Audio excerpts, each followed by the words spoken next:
You are listening to Did You Hear? Did you hear? Did you hear? Did you hear? Did you hear? The Johnson County Library Podcast. We are coming to you From the Central Resource Library in Overland Park, Kansas. This is your Library Insider.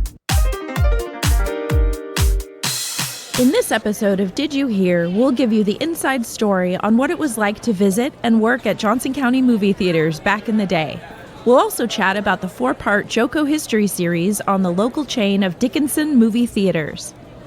Then, career and finance librarian Marty Johannes brings in Karen Silins of A+ Career and Resume to preview our resume and interviewing events. Plus, Dave tells you about our bookstores.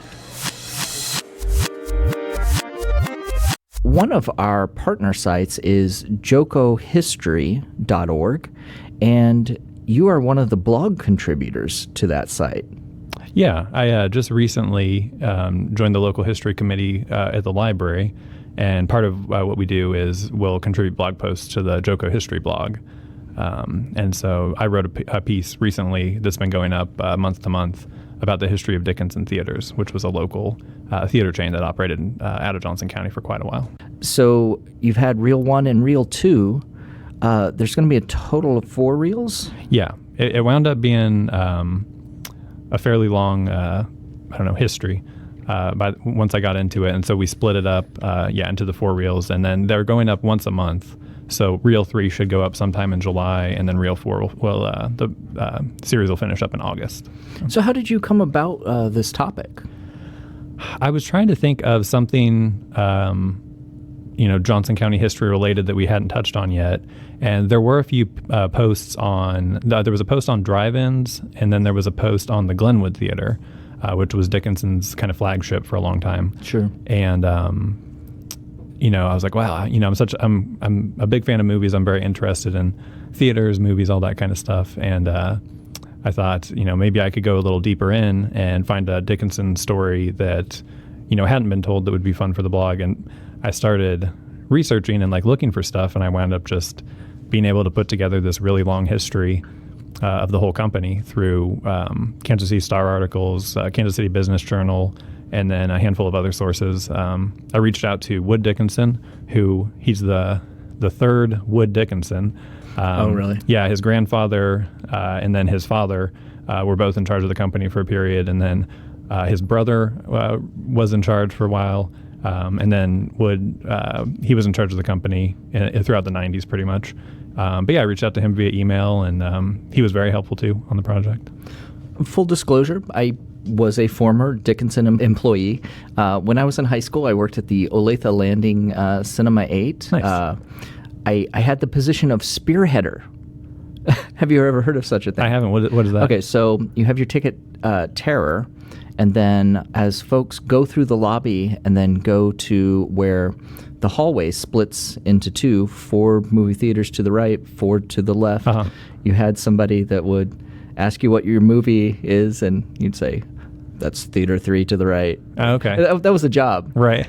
But I also, tore tickets, and I worked on the concession stand, but I eventually moved up to the projection booth. And then after that, I continued, like you, huge fan of movies, but I continued to work in movie theaters. Mm-hmm.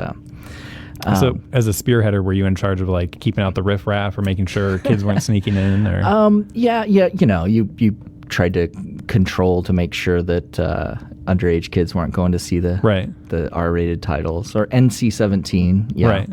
Right. Growing up in Johnson County, I think people really were fortunate to have the Glenwood Theater.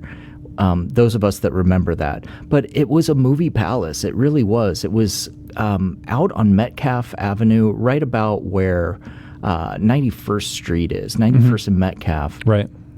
And at the time, there wasn't a ton around there, but there was this beautiful movie theater.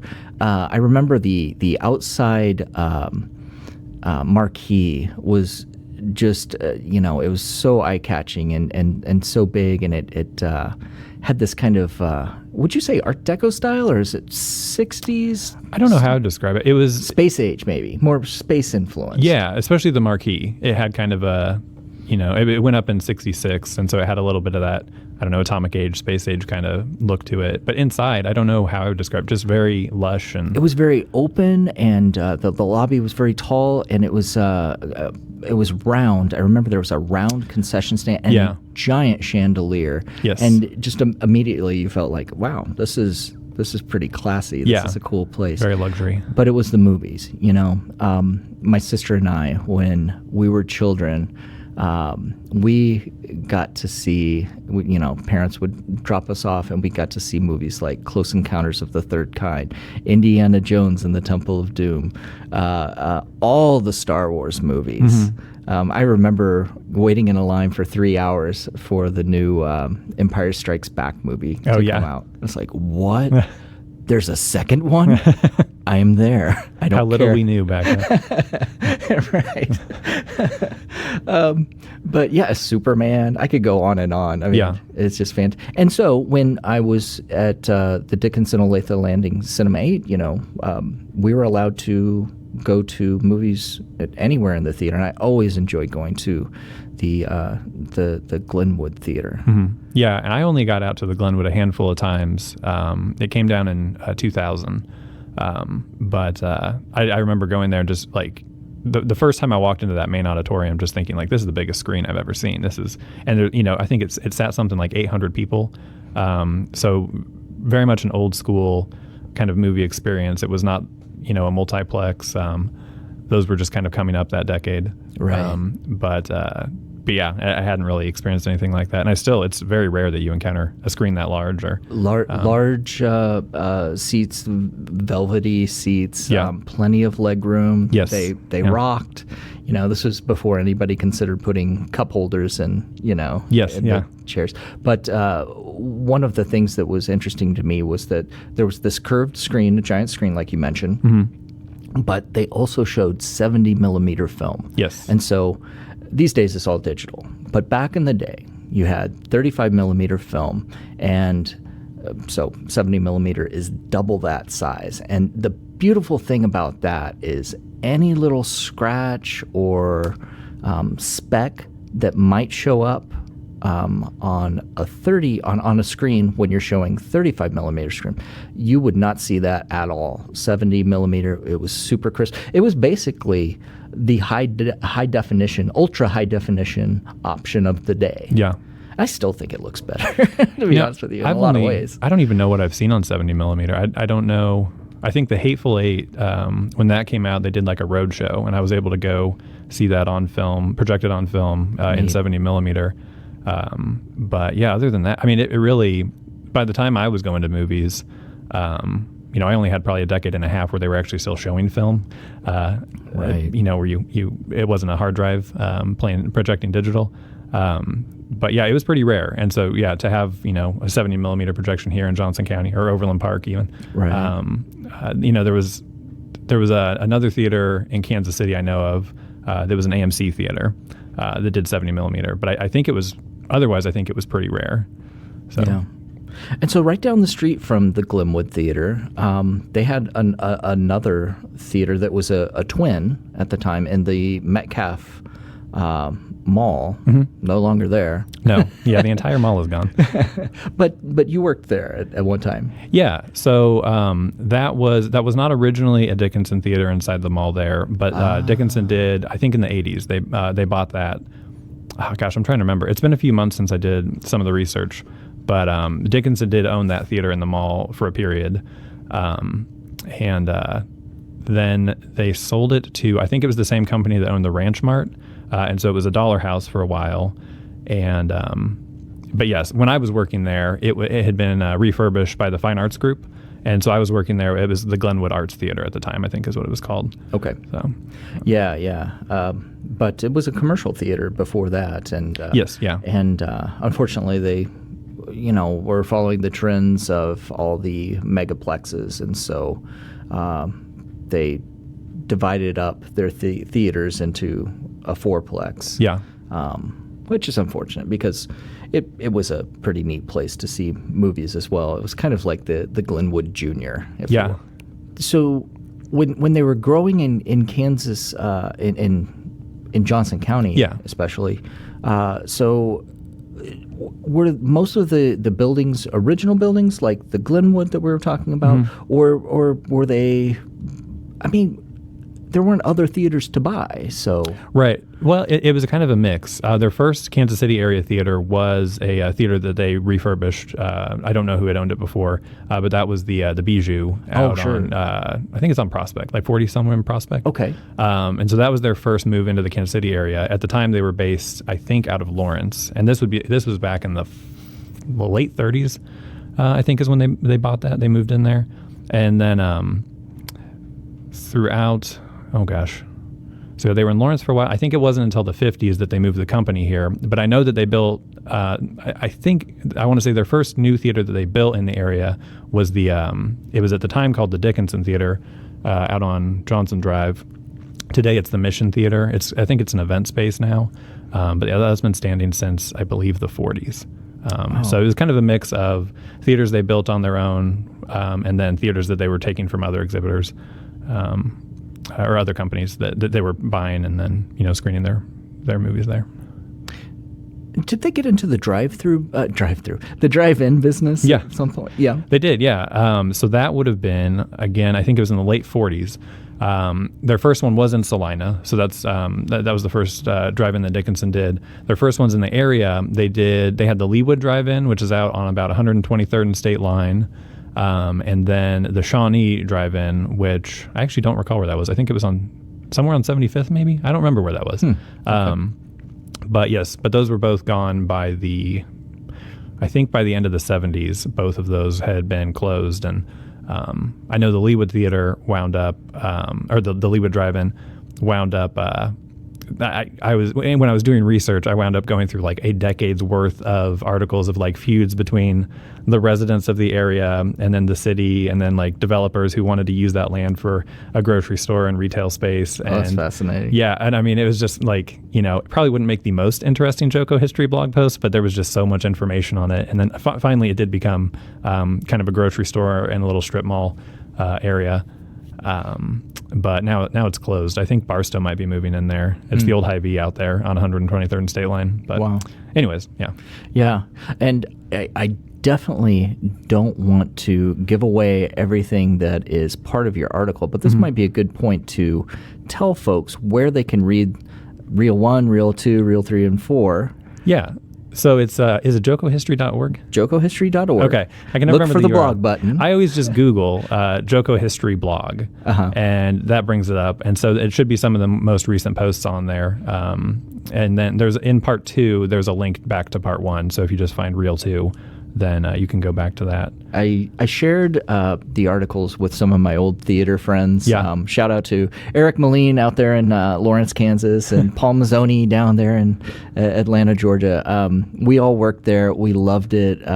We all loved movies so much. We have such an emotional attachment to that time period. And so when we saw these articles, the photos, oh my gosh, and the images that accompany the article, just they really take us back. The thing that I love the most about the images that you've included in the article, you have the actual theater ads. Yes. And the lineups of these movies, and it's such a different time because we as kids would just love to go through the newspaper and see what was playing at the different theaters. And they all had this kind of heavy black ink look to them. And I don't know if you know this, but the managers or assistant managers of the movie theaters, they would be tucked away in some dark, under the stairs makeshift office. Yeah. Maybe it used to be a closet. Maybe it used to be a janitor's closet. But with an X-Acto knife and rubber cement, they were putting those ads together themselves. Really? Okay. Yeah. And I then wondered kind of how that can be, if the Star put those together or if that was the yeah. So it's before the time of digital publishing, right. And so you had to do it all by hand, and you had a ruler and, like I said, the X-Acto knife and right. the rubber cement, and it's so funny because sometimes you'd see in the newspaper they'd be kind of crooked, right? You don't know if for whatever reason they just were rushed. Jim just wasn't feeling it that night. Right. It's like, how many of these do I have to rubber cement? I'm getting tired of this. So then did you have to do those like a week or two in advance to get them to the Star, or how did that work? Do you know? Back then, all the reels would come in these metal containers, and they would, be flown, and there would be a wait to see if they actually showed up at your theater before you put it into the newspaper. So I would say like Tuesday or Wednesday of that week, that's when they were putting the ads together. Okay. And then on Thursdays, the projectionist would assemble the movie, and before my time, they would have two projectors running simultaneous. One would get towards the end of its reel, and today, if you still look at old movies, you'll see like a little flash, like a circle up in the corner. Cigarette burn kind of thing? Yeah. And so that would cue the projectionist to get the second projector running, and with the next reel, and you'd time it so that you would turn one off and turn the other on, and so on. But in my day, this would be the mid to late 80s, you would have a platter system where you would have a ring on a platter, and you would wind each reel onto this platter, onto the center reel, and each reel that you would add, you would splice it. So you would tape it on there. And so eventually you would build it up to like 8. You'd remove this ring in the middle. It would then thread through this tree, up through a projector, and then it would wind back onto another platter. It's pretty ingenious because it made it so that you could do this all with one projector. Yeah, and we had a system like that when I was at the Glenwood Arts Theater, so like mid-2000s, and then so briefly before they switched to digital, at least we were still doing it there. So one of the big drawbacks with that, of course, is if you think about all the points of contact, there were sometimes bad projectionists that wouldn't quite get the film over the pulleys and the wheels on the tree leading through the projector, and maybe it would put a line right down the center of the print. Yeah. And so lots of opportunities to scratch the print and all of that. So there are a lot of benefits to being in the digital world now. Yeah. But it's really fascinating. And for people that grew up in this area, just that emotional attachment to a place like the Glenwood Theater and all the Dickinson theaters. And also considering back when I was a kid, there were 4 channels, Right. It's like you had ABC, NBC, CBS, and PBS. Right. And then, cable came along. But movies were where it was at. You know, they would really transplant you, take you to a different place. Yeah. I'm thinking about this idea of stories, and movies, books, audiobooks, all of these ways to tell a story. It just amazes me that there was a time that there were not movies in libraries, just books. Right. And I remember at one point when movies started showing up in libraries, and it was fascinating because people were wondering, it's like, is there a place for this? Is this the appropriate place? Should we check out movies like we check out books? Yeah. And it seems like such a foreign concept now, don't you think? Oh, yeah. I mean, I think there's people who primarily come to the library to get movies now. Yeah. And there's no shame in it. No, not at all. And I think it's, I don't know if just because we did provide it that it's come to be something people expect, but I think certainly that's, if that was something you couldn't do at the library, I think that people would, I don't know if they would request it or if they would just be upset, but yeah, I think it's just as much part of the library as books. It might not be the first thing people think of, but yeah. How do you feel about that concept of a story is a good story in any form? Yeah, I think that's, each different form is going to have probably different types of stories that fit it best. But yeah, I think just in general, a movie can take you somewhere just as well as a book can take you somewhere, or just as poorly. There's good, bad movies, good books, bad books, and everything. But yeah, I think I'm sure that was kind of the logic behind libraries rolling films into their library or into their collections.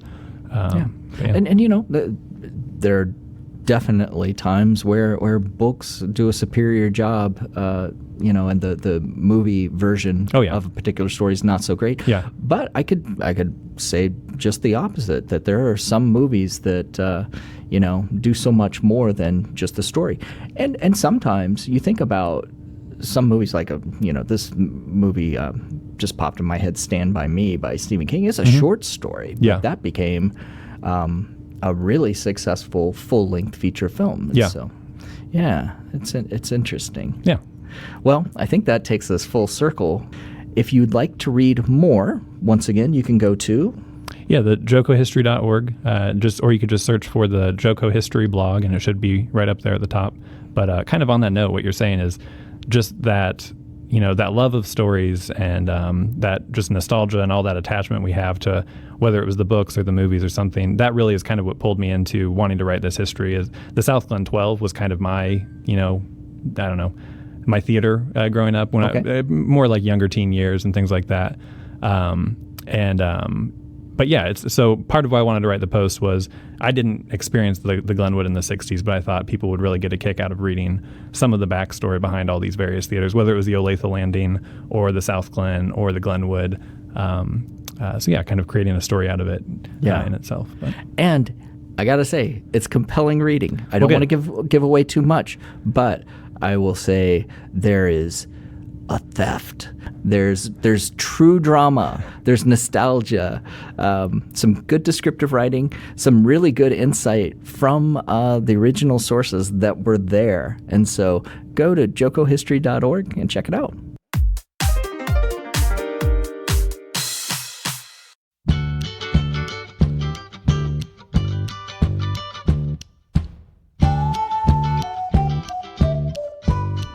Hey, let's talk about bookstores. Did you know that the Friends of the Library operate 3 different bookstores at library locations? We sell donated books, cards, and small gift items. The funds that we raise support early literacy programs, staff professional development, and special events. Friends members get a 10% discount on books at the stores. If you want to be a volunteer at the bookstore, find out how at jocolibrary.org/help.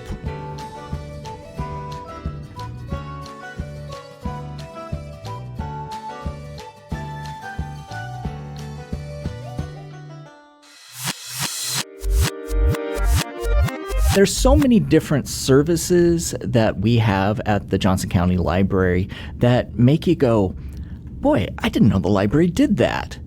And so many of those are in the area of career and finance, and who better to bring to the table than career and finance librarian Marty Johannes. Welcome, Marty. Thank you. Good morning. And so, I like to think of librarians as superheroes. And, sometimes we think it's just hyperbole when we say that librarians and libraries can change people's lives, but they really can change people's lives, especially if you're looking for a job, if you're looking to improve your station in life. The library should be the first place that you consider to go to get some help. And I wanted to have you chime in a little bit on some of the resources that we have. So if you go to jocolibrary.org/research and look at our career and finance options, we have all different sorts of help for you. So first of all, we have a list that is guide from our librarians to explore career options. So what kinds of things would people find there, Marty? So on our career planning and jobs page, we have a guide that was developed by library staff that contains short assessments, self-assessments, because an important part of a successful career search involves knowing your particular interests, strengths, gifts, talents, etc. So that's the best place to start when you're trying to figure out what to do next. Know yourself before you try to convince other people who and what you are. Exactly. That makes sense. Another item that we have is a list of local jobs. And so I think a lot of people think that, well, I have the internet, I have all the resources at my fingertips to find what I need. But we have a lot of things. We have a lot of leads to jobs that you might not know about. Yeah, we've collected a list of links. It's not comprehensive, of course, but we think some of the most valuable links to job listings that our community members might be able to use.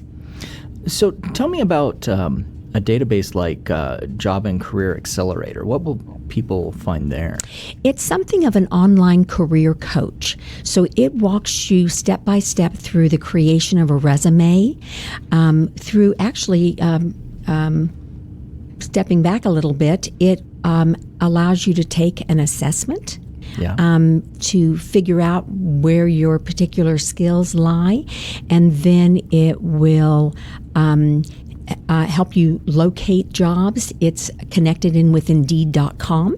Excellent. And so it will help you find job openings. Wow. And then also walk you step by step through the creation of a resume, cover letters. You can track who you've sent resumes to, which if you have different resumes for different jobs that you're pursuing, you can keep those stored on the Job and Career Accelerator database.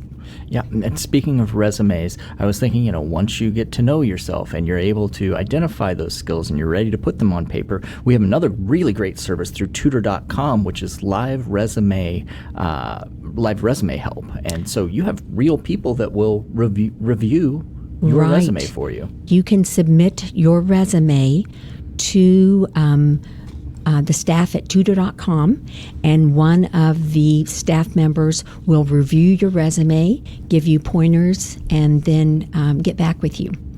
And, I have somebody very close to me that's looking for a job, and they immediately withdrew themselves from the job search from a particular job that was advertised because they don't have the computer skills. And I was like, you can teach yourself. Whatever you're lacking, we've got a library with resources. And so some of those resources that we have available to fill in the gaps. If you don't have certain computer skills or just other skills in general, we've got lynda.com. That's for free with your library card and pen. Universal Class. And anything else that is worth mentioning that might help you kind of fill in the gaps of your skills? Well, under e-learning on our webpage, we have a whole list of online learning resources, including Universal Class and lynda.com, but in addition, free resources like Khan Academy and Digital Learn. And if you need help with any of those, come into the library and ask for a librarian to assist you. They'd be happy to do so, and they're very knowledgeable and friendly. I might mention that as well. So, beyond the resources that we have at the physical library and online, we often have a lot of events, and Marty has a guest with her today. Yes. With us today, we have Karen Silins of A+ Career and Resume. She is the presenter of several of our summer programs that are being offered for job seekers. Welcome, Karen. How are you? I'm great. Thank you for having me. Well, thank you for coming today. So tell us about these events and how did you get involved?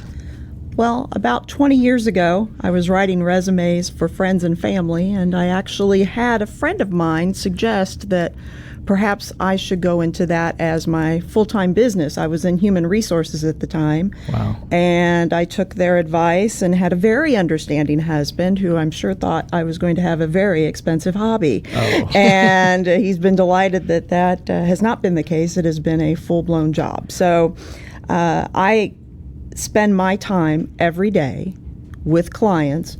I write resumes every day. I write articles about resume writing, career coaching, interview coaching, job search coaching, all of those types of things. So I'm always up on the industry and what's going on. Do you find it very rewarding? Yes.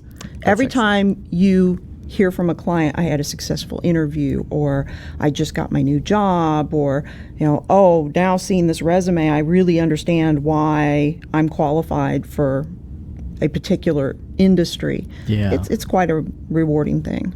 That's excellent. So what types of programs and events do we have coming up this summer? Well, we have creating powerful resumes and cover letters. Okay. And that really teaches people about the A to Z writing of a resume and what goes into a cover letter.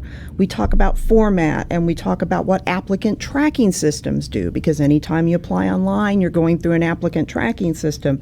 And blessedly, through many colleagues in HR, I have access to those applicant tracking systems, so I know what they do. And a couple of clients in addition. But I also talk about what a resume really does. A resume never gets you a job. A resume gets you an interview. Oh. A lot of times, a phone interview. Sure. Then it moves you forward from the phone interview into a potential in-person interview. And we also talk about using keywords and action verbs and bullet points and all the different things that a lot of times people are missing that's expected by not only the applicant tracking system, but the people reading the resume. Excellent.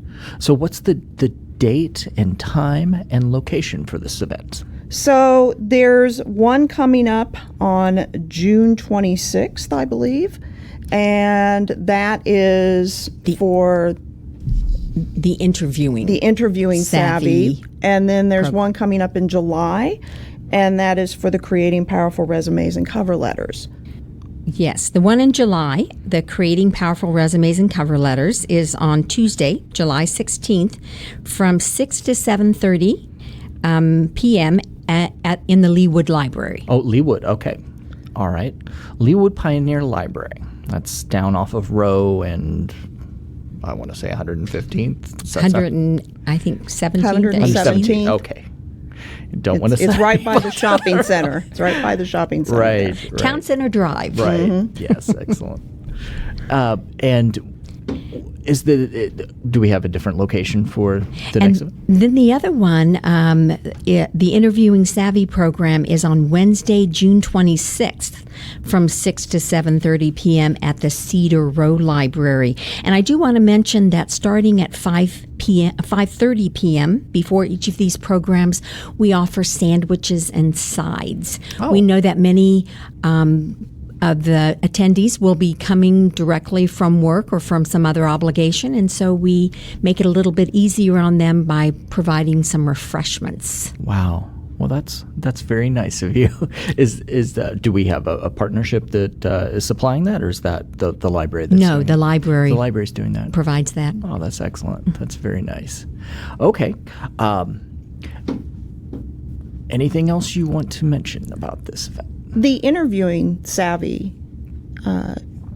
program is really about people having control of the interview, not just from the standpoint of being prepared, but also from understanding that they're interviewing the employer just as much as the employer's interviewing them. And it's very unfortunate when you get into an interview situation, the interviewer asks you all these questions. Right. And then at the end, they ask you if you have any questions, and either you don't, and that, of course, doesn't look good, Right. or you do, and they're now annoyed because they have to answer a bunch of questions. And it's a little bit of a conundrum for a lot of interviewees as to what to do. And so Sure. we talk about getting those questions in throughout the interview, creating a more collaborative environment as opposed to neat. an interrogatory. Yeah. So that's important. Makes And a lot of sense. also how to prepare particularly for behavioral interviewing.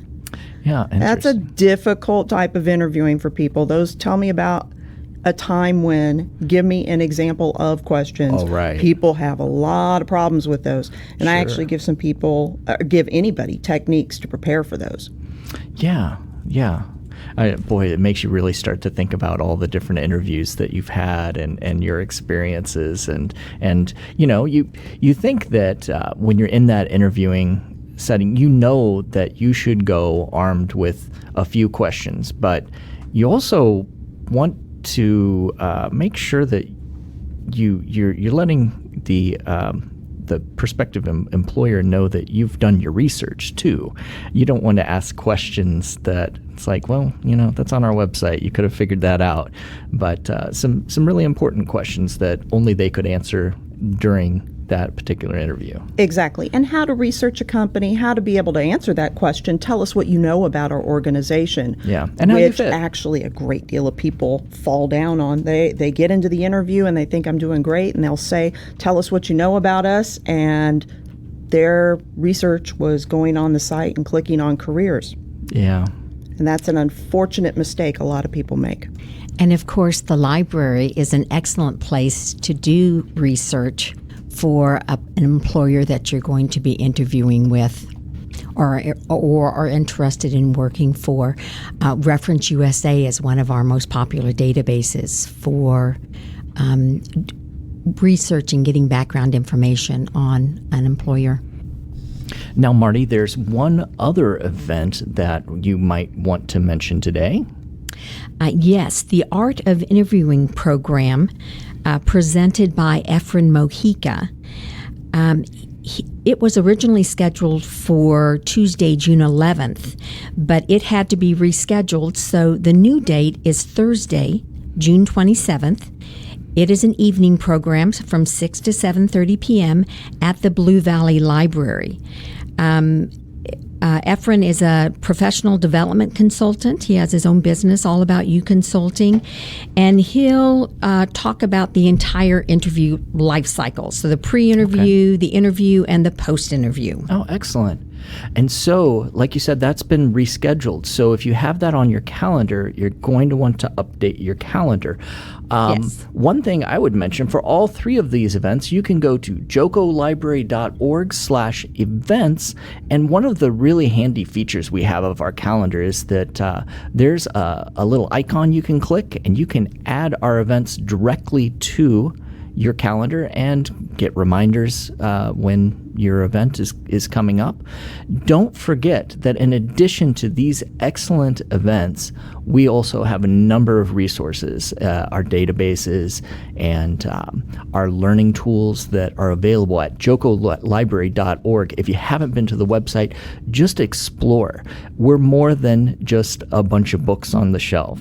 We have online resources to help you learn, help you research about the companies that you might be applying to. And so we're really here to help you. For more episodes of Did You Hear, go to the Johnson County Library website, jocolibrary.org/didyouhear.